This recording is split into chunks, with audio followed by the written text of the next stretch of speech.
That is the condition. Yes sir. ఆ విధంగా పెట్టి చేపట్టి హైదరాబాద్ డెవలప్ అయింది. అవును. అదేవిధంగా ఇక్కడ ఎకనామిక్ గ్రోత్ రావాలంటే ఖచ్చితంగా కొన్ని రావాలి. ఇండస్ట్రీస్ రావాలి. స్మార్ట్ ఇండస్ట్రీస్ రావాలంటే అంటే నాన్ పొల్యూటెడ్ ఇండస్ట్రీస్ దేశ విదేశాల్లో ఉండే వాళ్ళు రావాలి. దేశ విదేశాల్లో ఉండే ఫైనాన్షియల్గా సౌండ్ పీపుల్ రావాలంటే వాళ్ళు బెంగళూరులో దిగి ఇక్కడికి రారు కార్లో, లేదా చెన్నైలో దిగి రారు. ఖచ్చితంగా డైరెక్ట్ ఫ్లైట్ ఉండాలి. డైరెక్ట్ ఫ్లైట్ ఉండాలంటే ఎయిర్పోర్ట్ ఉండాలి. ఇప్పుడు ఉండే ఎయిర్పోర్ట్ ఫ్యూచర్లో చాలదు. ఎందుకంటే హైదరాబాద్ పాత ఎయిర్పోర్టే ఉంటే ఇప్పుడు శంషాబాద్లో దిగే ఫ్లైట్లలో 10% కూడా దిగవు. రావు. బేగంపేట ఎయిర్పోర్ట్ ఉంటుంది. బేగంపేట 10% కూడా దిగి కాదు.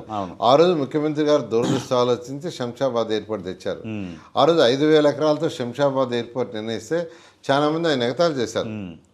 ఉంది కదా ఒక ఎయిర్పోర్ట్, మళ్ళీ ఎయిర్పోర్ట్ దూరం అయిపోయింది అన్నారు చాలా మంది అన్నారు. కానీ ఈరోజు ఆ ఎయిర్పోర్ట్ కూడా ఇంకా ఫ్యూచర్లో సరిపోయే స్టేజ్లో లేదు. కాబట్టి ముఖ్యమంత్రి గారు రాబోయే 50 సంవత్సరాలని అమరావతిని దృష్టి పెట్టుకొని ఇక్కడ ఎకనామిక్ గ్రోత్ రావాలంటే ఇండస్ట్రీస్ రావాలా. ఇండస్ట్రీస్ రావాలంటే ఒక ఇంటర్నేషనల్ ఎయిర్పోర్ట్ ఉండాలా. ఉండే ఎయిర్పోర్ట్ చాలదు. అందుకని ఒక 5,000 ఎకరాల ఎయిర్పోర్ట్కి యాక్చువల్గా శంషాబాద్ లాగా సేకరించమన్నారు.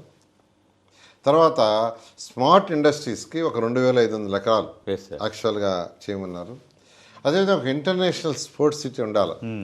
ఎందుకంటే హైదరాబాద్లో నేషనల్ గేమ్స్ కండక్ట్ చేశారు చంద్రబాబు నాయుడు గారు. అవును సార్. నేషనల్ గేమ్స్ కండక్ట్ చేసినప్పుడు హైదరాబాద్ వైబ్రేషన్ వచ్చింది. అంటే అక్కడ అపార్ట్మెంట్ కట్టారు, విల్లాస్ కట్టారు, ఫ్లైఓవర్స్ కట్టారు. గచ్చిబౌలి స్టేడియం అన్ని ఆ టైంలో వచ్చింది. అవన్నీ వచ్చినాయి. ఇలా స్టేడియం వచ్చి ఒక్క ఇంటర్నేషనల్ స్పోర్ట్స్ జరిగితే విదేశాల నుంచి కూడా వస్తారు. వాళ్ళకి హోటల్స్ అవసరం. హోటల్స్ అవసరం అయినప్పుడు హోటల్స్ కడతారు. దాంట్లో ఎంప్లాయ్మెంట్ వస్తుంది, రాష్ట్రానికి జిఎస్టీ వస్తుంది.